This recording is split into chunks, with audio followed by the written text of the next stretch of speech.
ಹರೇ ಕೃಷ್ಣ. 2ನೇ ಅಧ್ಯಾಯ. ನಾರದ ಸನತ್ಕುಮಾರ ಸಂವಾದ. ಸುದಾಸ ಅಥವಾ ಸೋಮದತ್ತ ಬ್ರಾಹ್ಮಣನಿಗೆ ರಾಕ್ಷಸತ್ವ ಪ್ರಾಪ್ತಿ ಹಾಗೂ ರಾಮಾಯಣ ಕಥಾಶ್ರವಣದಿಂದ ಅವನ ಉದ್ಧಾರ. ಋಷಿಗಳು ಹೇಳಿದರು, ಮಹಾಮುನಿಗಳೇ, ದೇವರ್ಷಿ ನಾರದ ಮುನಿಗಳು ಸನತ್ಕುಮಾರರಿಗೆ ರಾಮಾಯಣ ಸಂಬಂಧವಾದ ಎಲ್ಲ ಧರ್ಮಗಳನ್ನು ಹೇಗೆ ವರ್ಣಿಸಿದ್ದರು? ಅವರಿಬ್ಬರು ಯಾವ ಕ್ಷೇತ್ರದಲ್ಲಿ ಭೇಟಿಯಾಗಿದ್ದರು? ನಾರದರು ಅವರಲ್ಲಿ ಹೇಳಿದುದೆಲ್ಲವನ್ನು ನೀವು ನಮಗೆ ತಿಳಿಸಿರಿ. ಸೂತ ಪುರಾಣಿಕರು ಹೇಳುತ್ತಾರೆ, ಮುನಿವರರೇ, ಸನಕಾದಿ ಮಹಾತ್ಮರು ಭಗವಾನ್ ಬ್ರಹ್ಮದೇವರ ಪುತ್ರರೆಂದು ತಿಳಿಯಲಾಗಿದೆ. ಅವರಲ್ಲಿ ಮಮತೆ, ಅಹಂಕಾರವಾದರೂ ಕೊಂಚವೂ ಇರಲಿಲ್ಲ. ಅವರೆಲ್ಲರೂ ಊರ್ಧ್ವರೇತ ಅಂದರೆ ನೈಷ್ಠಿಕ ಬ್ರಹ್ಮಚಾರಿಗಳಾಗಿದ್ದರು. ನಾನು ಅವರ ಹೆಸರನ್ನು ಹೇಳುವೆನು. ಸನಕ, ಸನಂದನ, ಸನತ್ಕುಮಾರ ಮತ್ತು ಸನಾತನ. ಇವರನ್ನು ಸನತ್ಕುಮಾರರೆಂದು ತಿಳಿಯಲಾಗಿದೆ. ಅವರು ಭಗವಾನ್ ವಿಷ್ಣುವಿನ ಭಕ್ತರೂ ಮಹಾತ್ಮರೂ ಆಗಿದ್ದಾರೆ. ಸದಾ ಬ್ರಹ್ಮನ ಚಿಂತನೆಯಲ್ಲಿ ತೊಡಗಿರುತ್ತಾರೆ. ಸತ್ಯವಾದಿಗಳಾಗಿದ್ದು ಸಾವಿರಾರು ಸೂರ್ಯರಂತೆ ತೇಜಸ್ವಿಗಳು, ಮೋಕ್ಷಾಭಿಲಾಷಿಗಳೂ ಆಗಿರುವರು. ಒಮ್ಮೆ ಆ ಮಹಾ ತೇಜಸ್ವಿ ಬ್ರಹ್ಮಪುತ್ರರಾದ ಸನಕಾದಿಗಳು ಬ್ರಹ್ಮದೇವರ ಸಭೆಯನ್ನು ನೋಡಲು ಮೇರು ಪರ್ವತ ಶಿಖರಕ್ಕೆ ಹೋದರು. ಅಲ್ಲಿ ಭಗವಾನ್ ವಿಷ್ಣುವಿನ ಚರಣಗಳಿಂದ ಪ್ರಕಟಗೊಂಡ ಪರಮ ಪುಣ್ಯಮಯ ಗಂಗೆಯು ನದಿಯಾಗಿ ಹರಿಯುತ್ತಿದ್ದಳು. ಆಕೆಯನ್ನು ಸೀತಾ ಎಂದು ಹೇಳುತ್ತಾರೆ. ಅದನ್ನು ದರ್ಶಿಸಿ ಆ ತೇಜಸ್ವಿ ಮಹಾತ್ಮರು ಅದರಲ್ಲಿ ಸ್ನಾನ ಮಾಡಲು ತೊಡಗಿದರು. ಬ್ರಾಹ್ಮಣರೇ, ಅಷ್ಟರಲ್ಲಿ ದೇವರ್ಷಿ ನಾರದ ಮುನಿಗಳು ಭಗವಂತನ ನಾರಾಯಣಾದಿ ನಾಮಗಳನ್ನು ಹಾಡುತ್ತಾ ಅಲ್ಲಿಗೆ ಬಂದು ತಲುಪಿದರು. ಅವರು ನಾರಾಯಣ, ಅಚ್ಯುತ, ಅನಂತ, ವಾಸುದೇವ, ಜನಾರ್ದನ, ಯಜ್ಞೇಶ, ಯಜ್ಞ ಪುರುಷ, ರಾಮ, ವಿಷ್ಣು, ನಿನಗೆ ನಮಸ್ಕಾರಗಳು, ಹೀಗೆ ಭಗವನ್ನಾಮಗಳನ್ನು ಉಚ್ಚರಿಸುತ್ತಾ ಸಮಸ್ತ ಜಗತ್ತನ್ನು ಪವಿತ್ರಗೊಳಿಸುವ ಏಕಮಾತ್ರ ಲೋಕಪಾವನಿ ಗಂಗೆಯನ್ನು ಸ್ತುತಿಸುತ್ತಾ ಅಲ್ಲಿಗೆ ಬಂದರು. ಬಂದಿರುವ ಅವರನ್ನು ನೋಡಿ ಮಹಾ ತೇಜಸ್ವಿ ಸನಕಾದಿ ಮುನಿಗಳು ಅವರನ್ನು ಯಥೋಚಿತ್ತವಾಗಿ ಪೂಜಿಸಿದರು. ಹಾಗೂ ನಾರದರು ಕೂಡ ಆ ಮುನಿಗಳಿಗೆ ತಲೆ ಬಾಗಿದರು. ಅನಂತರ ಅಲ್ಲಿ ಮುನಿಗಳ ಸಭೆಯಲ್ಲಿ ಸನತ್ಕುಮಾರರು ಭಗವಾನ್ ನಾರಾಯಣನ ಪರಮಭಕ್ತ ಮುನಿವರ ನಾರದರಲ್ಲಿ ಈ ಪ್ರಕಾರ ಕೇಳಿದರು. ಸನತ್ಕುಮಾರರು ಕೇಳಿದರು, ಮಹಾಪ್ರಜ್ಞಾ ನಾರದರೇ, ತಾವು ಸಮಸ್ತ ಮುನಿವರರಲ್ಲಿ ಸರ್ವಜ್ಞರಾಗಿರುವಿರಿ. ಸದಾ ಶ್ರೀಹರಿಯ ಭಕ್ತಿಯಲ್ಲಿ ತತ್ಪರರಾಗಿರುವಿರಿ.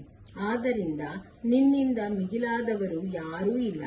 ಯಾರಿಂದ ಸಮಸ್ತ ಚರಾಚರ ಜಗತ್ತಿನ ಉತ್ಪತ್ತಿ ಆಗಿದೆಯೋ, ಈ ಗಂಗೆಯು ಯಾರ ಚರಣಗಳಿಂದ ಪ್ರಕಟಗೊಂಡಿರುವಳೋ ಆ ಹರಿಯ ಸ್ವರೂಪದ ಜ್ಞಾನ ಹೇಗಾಗುತ್ತದೆ ಎಂದು ನಾವು ಕೇಳುತ್ತಿದ್ದೇವೆ.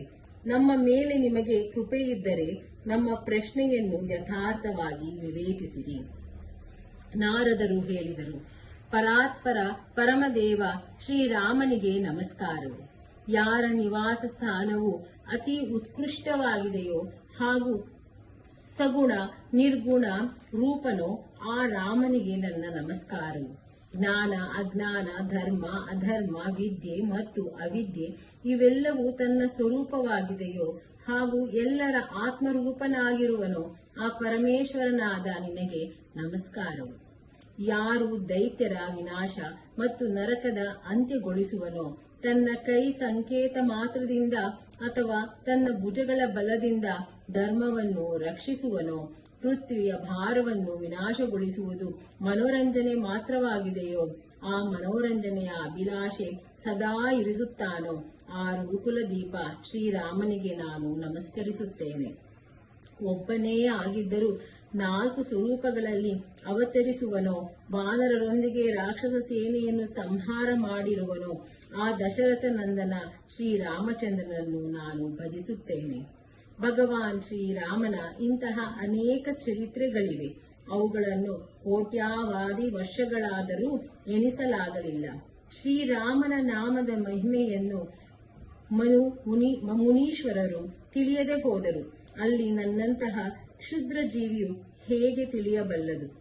ಅವನ ನಾಮಸ್ಮರಣೆ ಮಾತ್ರದಿಂದ ದೊಡ್ಡ ದೊಡ್ಡ ಪಾಪಿಗಳೂ ಕೂಡ ಪಾವನರಾಗುತ್ತಾರೆ. ಆ ಪರಮಾತ್ಮನನ್ನು ನನ್ನಂತಹ ತುಚ್ಛ ಬುದ್ಧಿಯುಳ್ಳ ಜೀವಿ ಹೇಗೆ ಸ್ತುತಿಸಬಲ್ಲನು? ಘೋರ ಕಲಿಯುಗದಲ್ಲಿ ರಾಮಾಯಣ ಕಥೆಯನ್ನು ಆಶ್ರಯಿಸುವ ದ್ವಿಜರೇ ಕೃತಕೃತ್ಯರಾಗಿದ್ದಾರೆ. ಅಂತಹವರಿಗೆ ನೀವು ಸದಾ ನಮಸ್ಕಾರ ಮಾಡಬೇಕು. ಸನತ್ ಕುಮಾರರೇ, ಭಗವಂತನ ಮಹಿಮೆಯನ್ನು ತಿಳಿಯಲಿಕ್ಕಾಗಿ ಕಾರ್ತಿಕ, ಮಾಘ ಮತ್ತು ಚೈತ್ರ ಶುಕ್ಲ ಪಕ್ಷದಲ್ಲಿ ರಾಮಾಯಣದ ಅಮೃತಮಯ ಕಥೆಯನ್ನು 9 ದಿನ ಶ್ರವಣಿಸಬೇಕು. ಸುದಾಸ ಬ್ರಾಹ್ಮಣನು ಗೌತಮರ ಶಾಪದಿಂದ ರಾಕ್ಷಸ ಶರೀರವನ್ನು ಪಡೆದಿದ್ದನು.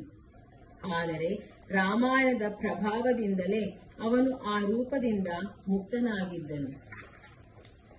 ಸನತ್ ಕುಮಾರರು ಕೇಳಿದರು, ಮುನಿಶ್ರೇಷ್ಠನೇ, ಸಮಸ್ತ ಧರ್ಮಗಳ ಫಲವನ್ನು ಕೊಡುವ ರಾಮಾಯಣ ಕಥೆಯನ್ನು ಯಾರು ವರ್ಣಿಸಿದರು? ಸೌದಾಸನಿಗೆ ಗೌತಮರಿಂದ ಹೇಗೆ ಶಾಪ ಉಂಟಾಯಿತು? ಮತ್ತೆ ಅವನು ರಾಮಾಯಣದ ಪ್ರಭಾವದಿಂದ ಹೇಗೆ ಶಾಪಮುಕ್ತನಾದನು? ಮುನಿಯೇ, ನಿಮಗೆ ನಮ್ಮ ಮೇಲೆ ಅನುಗ್ರಹವಿದ್ದರೆ ಎಲ್ಲವನ್ನೂ ಸರಿಯಾಗಿ ತಿಳಿಸಿರಿ. ಇವೆಲ್ಲ ಮಾತುಗಳನ್ನು ನಮಗೆ ತಿಳಿಸಿ ಹೇಳಿ. ಏಕೆಂದರೆ ಭಗವಂತನ ಕಥೆಯು ಹೇಳುವವ ಮತ್ತು ಕೇಳುವವರಿಬ್ಬರ ಪಾಪಗಳನ್ನು ನಾಶ ಮಾಡುವಂತಹದ್ದಾಗಿದೆ. ನಾರದರು ಹೇಳಿದರು, ಬ್ರಹ್ಮವಿತ್ತಮರೇ, ರಾಮಾಯಣದ ಪ್ರಾದುರ್ಭಾವ ಮಹರ್ಷಿ ವಾಲ್ಮೀಕಿಯವರ ಮುಖದಿಂದ ಆಯಿತು. ನೀವು ಅದನ್ನೇ ಶ್ರವಣಿಸಿರಿ. ರಾಮಾಯಣದ ಅಮೃತಮಯ ಕಥೆಯನ್ನು 9 ದಿನಗಳಲ್ಲಿ ಶ್ರವಣಿಸಬೇಕು. ಕೃತಯುಗದಲ್ಲಿ ಸೋಮದತ್ತನೆಂಬ ಒಬ್ಬ ಬ್ರಾಹ್ಮಣನಿದ್ದನು. ಅವನಿಗೆ ಧರ್ಮ ಕರ್ಮದ ವಿಶೇಷ ಜ್ಞಾನವಿತ್ತು. ಅವನು ಸದಾಕಾಲ ಧರ್ಮಪಾಲನೆಯಲ್ಲಿ ತತ್ಪರನಾಗಿದ್ದನು. ಆ ಬ್ರಾಹ್ಮಣನು ಸೌದಾಸ ಎಂದೂ ಪ್ರಸಿದ್ಧನಾಗಿದ್ದನು. ಆ ಬ್ರಾಹ್ಮಣನು ಬ್ರಹ್ಮವಾದಿ ಗೌತಮ ಮುನಿಗಳಿಂದ ಮನೋಹರ ಗಂಗಾ ತೀರದಲ್ಲಿ ಸಮಸ್ತ ಧರ್ಮಗಳ ಉಪದೇಶ ಕೇಳಿದ್ದನು. ಗೌತಮರು ಅವನಿಗೆ ಪುರಾಣಗಳ ಶಾಸ್ತ್ರಗಳ ಮೂಲಕ ತತ್ವದ ಜ್ಞಾನ ಮಾಡಿಸಿದ್ದರು. ಸೌದಾಸನು ಗೌತಮರು ಹೇಳಿದ ಎಲ್ಲ ಧರ್ಮಗಳನ್ನು ಶ್ರವಣಿಸಿದ್ದನು.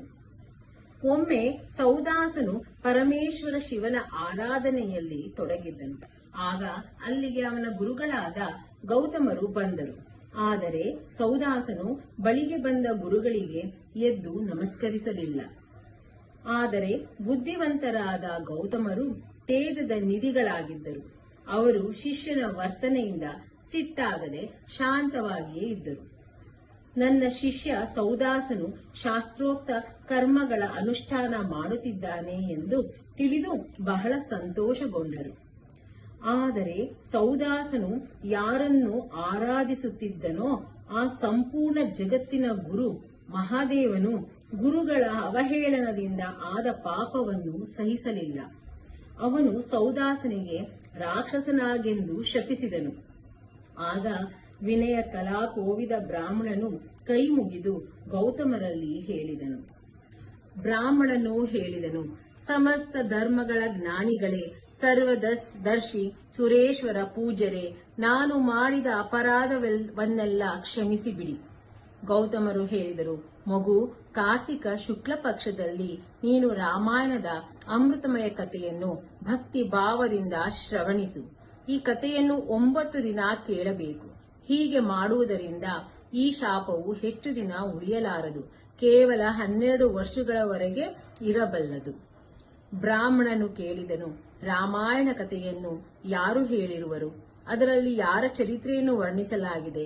ಮಹಾಪ್ರಜ್ಞರೇ, ಇವೆಲ್ಲವನ್ನು ಸಂಕ್ಷೇಪವಾಗಿ ತಿಳಿಸುವ ಕೃಪೆ ಮಾಡಿರಿ.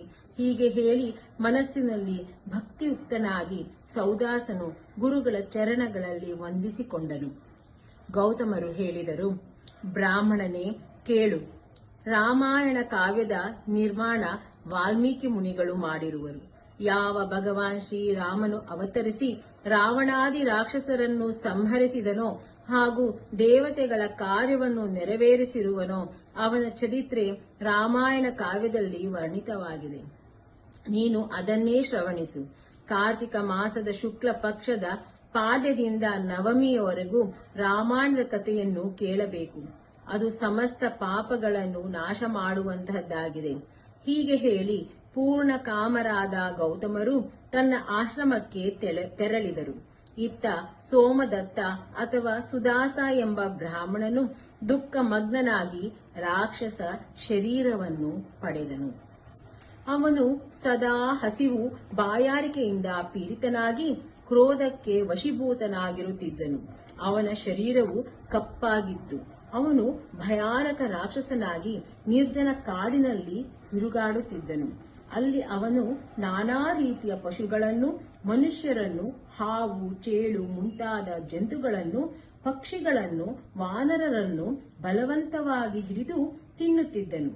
ಬ್ರಹ್ಮರ್ಷಿಗಳೇ, ಆ ರಾಕ್ಷಸನಿಂದ ಈ ಪೃಥ್ವಿಯು ರಾಶಿ ರಾಶಿ ಎಲುಬುಗಳಿಂದ, ಕೆಂಪು ಹಳದಿ ಶರೀರವುಳ್ಳ ರಕ್ತಪಾಯಿ ಪ್ರೇತಗಳಿಂದ ತುಂಬಿ ಹೋಗಿ ಭಯಂಕರವಾಗಿ ಕಾಣತೊಡಗಿತು. 6 ತಿಂಗಳಲ್ಲೇ 100 ಯೋಜನ ವಿಸ್ತಾರವಾದ ಪ್ರದೇಶವನ್ನು ಅತ್ಯಂತ ದುಃಖಿತಗೊಳಿಸಿ ಆ ರಾಕ್ಷಸನು ಮತ್ತೆ ಇನ್ನೊಂದು ಕಾಡಿಗೆ ಹೊರಟು ಹೋದನು. ಅಲ್ಲಿಯೂ ಅವನ ಪ್ರತಿದಿನ ನರಮಾಂಸವನ್ನು ತಿನ್ನುತ್ತಿದ್ದನು. ಎಲ್ಲ ಜನರ ಮನಸ್ಸಿನಲ್ಲಿ ಭಯವನ್ನುಂಟು ಮಾಡುವ ಆ ರಾಕ್ಷಸನು ಅಲೆಯುತ್ತಾ ಅಲೆಯುತ್ತಾ ನರ್ಮದೆಯ ತೀರಕ್ಕೆ ಬಂದು ತಲುಪಿದನು. ಆಗಲೇ ಅತ್ಯಂತ ಧರ್ಮಾತ್ಮನಾದ ಬ್ರಾಹ್ಮಣನು ಅತ್ತ ಹೋಗುತ್ತಿದ್ದನು. ಕಳಿಂಗ ದೇಶದಲ್ಲಿ ಹುಟ್ಟಿದ ಅವನು ಗರ್ಗ ಎಂಬ ಹೆಸರಿನಿಂದ ವಿಖ್ಯಾತನಾಗಿದ್ದನು. ಹಗಲಲ್ಲಿ ಗಂಗಾಜಲವನ್ನು ಹೊತ್ತುಕೊಂಡು ಭಗವಾನ್ ವಿಶ್ವನಾಥನನ್ನು ಸ್ತುತಿಸುತ್ತಾ ಶ್ರೀರಾಮನಾಮಗಳನ್ನು ಹಾಡುತ್ತಾ ಆ ಬ್ರಾಹ್ಮಣನು ಉತ್ಸಾಹ ತುಂಬಿ ಆ ಪುಣ್ಯ ಪ್ರದೇಶಕ್ಕೆ ಬಂದಿದ್ದನು. ಗರ್ಗ ಮುನಿಯನ್ನು ನೋಡಿ ರಾಕ್ಷಸ ಸುದಾಸನು ನನಗೆ ಊಟ ಸಿಕ್ಕಿತು ಎಂದು ಹೇಳುತ್ತಾ ತನ್ನ 2 ಭುಜಗಳನ್ನೆತ್ತಿಕೊಂಡು ಮುನಿಯ ಕಡೆಗೆ ಧಾವಿಸಿದನು. ಆದರೆ ಅವರು ಉಚ್ಚರಿಸುತ್ತಿದ್ದ ಭಗವನ್ ನಾಮಗಳನ್ನು ಕೇಳಿ ದೂರವೇ ನಿಂತುಕೊಂಡನು. ಆ ಬ್ರಹ್ಮರ್ಷಿಯನ್ನು ಕೊಲ್ಲಲು ಅಸಮರ್ಥನಾದ ರಾಕ್ಷಸನು ಅವರಲ್ಲಿ ಇಂತು ನುಡಿದನು. ರಾಕ್ಷಸನು ಹೇಳಿದನು, ಮಹಾಭಾಗನೆ, ಮಂಗಳ ಸ್ವರೂಪನೆ, ಮಹಾತ್ಮನಾದ ನಿನಗೆ ನಮಸ್ಕಾರ. ನೀವು ಜಪಿಸುತ್ತಿರುವ ಭಗವನ್ನಾಮದಿಂದ ರಾಕ್ಷಸರು ದೂರ ಓಡಿ ಹೋಗುತ್ತಿದ್ದಾರಲ್ಲ, ಇದೆಂತಹ ಆಶ್ಚರ್ಯ. ನಾನು ಮೊದಲು 1000 ಕೋಟಿ ಬ್ರಾಹ್ಮಣರನ್ನು ತಿಂದು ಹಾಕಿರುವೆನು. ಬ್ರಾಹ್ಮಣನೇ, ನಿಮ್ಮ ಬಳಿ ಇರುವ ರಾಮರೂಪಿ ಕವಚವೇ ರಾಕ್ಷಸರ ಮಹಾಭಯದಿಂದ ನಿಮ್ಮನ್ನು ರಕ್ಷಿಸುತ್ತಿದೆ. ನೀವು ಮಾಡುವ ನಾಮಸ್ಮರಣೆಯಿಂದ ರಾಕ್ಷಸರಾದ ನಮಗೂ ಶಾಂತಿ ದೊರೆಯಿತು. ಇದು ಭಗವಾನ್ ಅಚ್ಯುತನ ಎಂತಹ ಮಹಿಮೆಯಾಗಿದೆ. ಮಹಾಭಾಗ ಬ್ರಾಹ್ಮಣನೇ, ನೀವು ಶ್ರೀರಾಮ ಕಥೆಯ ಪ್ರಭಾವದಿಂದ ಸರ್ವತಾ ರಾಗಾದಿ ದೋಷಗಳಿಂದ ರಹಿತನಾಗಿರುವಿರಿ. ಆದ್ದರಿಂದ ನೀವು ನನ್ನನ್ನು ಈ ಅಧಮ ಪಾಪದಿಂದ ಕಾಪಾಡಿರಿ. ಮುನಿಶ್ರೇಷ್ಠನೇ, ನಾನು ಹಿಂದೆ ನನ್ನ ಗುರುವಿನ ಅವಹೇಳನೆ ಮಾಡಿದ್ದೆ. ಮತ್ತೆ ಗುರುಗಳು ನನ್ನ ಮೇಲೆ ಅನುಗ್ರಹ ಮಾಡಿ ಈ ಮಾತನ್ನು ಹೇಳಿದ್ದರು. ಹಿಂದಿನ ಒಂದು ಕಾಲದಲ್ಲಿ ವಾಲ್ಮೀಕಿ ಮುನಿಗಳು ಹೇಳಿದ ರಾಮಾಯಣ ಕಥೆಯನ್ನು ಕಾರ್ತಿಕ ಮಾಸದ ಶುಕ್ಲ ಪಕ್ಷದಲ್ಲಿ ಪ್ರಯತ್ನಪೂರ್ವಕ ಶ್ರವಣಿಸಬೇಕು. ಇಷ್ಟು ಹೇಳಿ ಗುರುಗಳು ಪುನಃ ರಾಮಾಯಣದ ಅಮೃತಮಯ ಕಥೆಯನ್ನು 9 ದಿನಗಳಲ್ಲಿ ಕೇಳಬೇಕು ಎಂದು ಶುಭದಾಯಕ ಮಾತುಗಳನ್ನು ಹೇಳಿದ್ದರು. ಆದ್ದರಿಂದ ಸಮಸ್ತ ಶಾಸ್ತ್ರಗಳನ್ನು ತತ್ವವನ್ನು ತಿಳಿದ ಮಹಾನುಭಾವರಾದ ಬ್ರಾಹ್ಮಣರೇ, ನೀವು ನನಗೆ ರಾಮಾಯಣ ಕಥೆಯನ್ನು ಹೇಳಿ ಈ ಪಾಪಕರ್ಮದಿಂದ ನನ್ನನ್ನು ರಕ್ಷಿಸಿರಿ. ನಾರದರು ಹೇಳುತ್ತಾರೆ, ಆಗ ರಾಕ್ಷಸ ಮುಖದಿಂದ ರಾಮಾಯಣದ ಪರಿಚಯ ಹಾಗೂ ಶ್ರೀರಾಮನ ಉತ್ತಮ ಮಹಾತ್ಮೆಯ ವರ್ಣನೆಯನ್ನು ಕೇಳಿ ದ್ವಿಜಶ್ರೇಷ್ಠ ಗರ್ಗರು ಆಶ್ಚರ್ಯಚಕಿತರಾದರು. ಶ್ರೀರಾಮನ ನಾಮವೇ ಅವರ ಜೀವನ ಅವಲಂಬನೆಯಾಗಿತ್ತು. ಆ ಬ್ರಾಹ್ಮಣರು ರಾಕ್ಷಸನ ಕುರಿತು ದಯೆಯಿಂದ ದ್ರವಿತರಾಗಿ ಸುದಾಸನಲ್ಲಿ ಇಂತು ನುಡಿದರು. ಬ್ರಾಹ್ಮಣನು ಹೇಳಿದನು, ರಾಕ್ಷಸ ಮಹಾನುಭಾವ, ನಿನ್ನ ಬುದ್ಧಿ ನಿರ್ಮಲವಾಗಿ ಹೋಗಿದೆ. ಈಗ ಕಾರ್ತಿಕ ಮಾಸದ ಶುಕ್ಲ ಪಕ್ಷ ನಡೆಯುತ್ತಿದೆ. ಇದರಲ್ಲಿ ರಾಮಾಯಣ ಕಥೆ ಕೇಳು. ರಾಮ ಭಕ್ತಿ ಪರಾಯಣ ರಾಕ್ಷಸನೇ, ನೀನು ಶ್ರೀರಾಮಚಂದ್ರನ ಮಹಾತ್ಮೆಯನ್ನು ಶ್ರವಣಿಸು. ಶ್ರೀರಾಮಚಂದ್ರನ ಧ್ಯಾನದಲ್ಲಿ ತತ್ಪರನಾದ ಮನುಷ್ಯನಿಗೆ ಯಾರು ತಾನೇ ಕಷ್ಟ ಕೊಡಲು ಸಮರ್ಥರಾಗಿದ್ದಾರೆ. ಎಲ್ಲಿ ಶ್ರೀರಾಮನ ಭಕ್ತರಿರುವರೋ ಅಲ್ಲಿ ಬ್ರಹ್ಮ, ವಿಷ್ಣು, ಶಿವ ವಿರಾಜಮಾನರಾಗಿರುತ್ತಾರೆ. ಅಲ್ಲೇ ದೇವತೆಗಳು, ಸಿದ್ಧರು ಹಾಗೂ ರಾಮಾಯಣವನ್ನು ಆಶ್ರಯಿಸಿದ ಮನುಷ್ಯರು ಇರುತ್ತಾರೆ. ಆದ್ದರಿಂದ ಈ ಕಾರ್ತಿಕ ಶುಕ್ಲ ಪಕ್ಷದಲ್ಲಿ ನೀನು ರಾಮಾಯಣದ ಕತೆ ಕೇಳು. 9 ದಿನ ಈ ಕಥೆಯನ್ನು ಕೇಳುವ ವಿಧಾನವಿದೆ. ಅದಕ್ಕಾಗಿ ನೀನು ಸದಾ ಎಚ್ಚರವಾಗಿರು. ಹೀಗೆ ಹೇಳಿ ಗರ್ಗಮುನಿಗಳು ಅವನಿಗೆ ರಾಮಾಯಣದ ಕತೆ ಹೇಳಿದರು. ಕತೆ ಕೇಳುತ್ತಲೇ ಅವನು ರಾಕ್ಷಸತ್ವ ದೂರವಾಯಿತು. ರಾಕ್ಷಸ ಭಾವವನ್ನು ತ್ಯಜಿಸಿ ಅವನು ದೇವತೆಯಂತೆ ಸುಂದರನು, ಕೋಟಿ ಸೂರ್ಯರಂತೆ ತೇಜಸ್ವಿಯು, ಭಗವಾನ್ ನಾರಾಯಣನಂತೆ ಕಾಂತಿಯುಕ್ತನೂ ಆದನು. ತನ್ನ 4 ಭುಜಗಳಲ್ಲಿ ಶಂಖ, ಚಕ್ರ, ಗದಾ, ಪದ್ಮಗಳನ್ನು ಧರಿಸಿ ಅವನು ಶ್ರೀಹರಿಯ ವೈಕುಂಠಧಾಮಕ್ಕೆ ತೆರಳಿದನು. ಬ್ರಾಹ್ಮಣ ಗರ್ಗಮುನಿಯನ್ನು ಭೂರಿ ಭೂರಿ ಪ್ರಶಂಸಿಸುತ್ತಾ ಅವನು ಭಗವಂತನ ಉತ್ತಮ ಧಾಮಕ್ಕೆ ನಡೆದನು. ನಾರದರು ಹೇಳಿದರು, ವಿಪ್ರೋತ್ತಮರೇ, ಆದ್ದರಿಂದ ನೀವು ಕೂಡ ರಾಮಾಯಣದ ಅಮೃತಮಯ ಕಥೆಯನ್ನು ಕೇಳಿರಿ. ಇದರ ಶ್ರವಣದ ಮಹಿಮೆ ಯಾವಾಗಲೂ ಇದೆ, ಆದರೆ ಕಾರ್ತಿಕ ಮಾಸದಲ್ಲಿ ವಿಶೇಷವಾಗಿ ಹೇಳಲಾಗಿದೆ. ರಾಮಾಯಣದ ನಾಮವನ್ನು ಸ್ಮರಿಸುವುದರಿಂದಲೇ ಮನುಷ್ಯನು ಕೋಟಿ ಪಾಪಗಳಿಂದ ಹಾಗೂ ಸಮಸ್ತ ಪಾಪಗಳಿಂದ ಮುಕ್ತನಾಗಿ ಪರಮಗತಿಯನ್ನು ಪಡೆದುಕೊಳ್ಳುವುದು. ಮನುಷ್ಯನು ರಾಮಾಯಣ ಈ ನಾಮವನ್ನು ಒಮ್ಮೆಯಾದರೂ ಜಪಿಸಿದರೆ ಅವನ ಸುತ್ತ ಸಮಸ್ತ ಪಾಪಗಳಿಂದ ಮುಕ್ತನಾಗಿ ಅಂತ್ಯದಲ್ಲಿ ಭಗವಾನ್ ವಿಷ್ಣುವಿನ ಲೋಕಕ್ಕೆ ತೆರಳುವನು. ಭಕ್ತಿ ಭಾವದಿಂದ ರಾಮಾಯಣ ಕಥೆಯನ್ನು ಓದುವವನಿಗೆ, ಕೇಳುವವನಿಗೆ ಗಂಗಾ ಸ್ನಾನಕ್ಕಿಂತ 100 ಪಟ್ಟು ಪುಣ್ಯಫಲ ದೊರೆಯುತ್ತದೆ.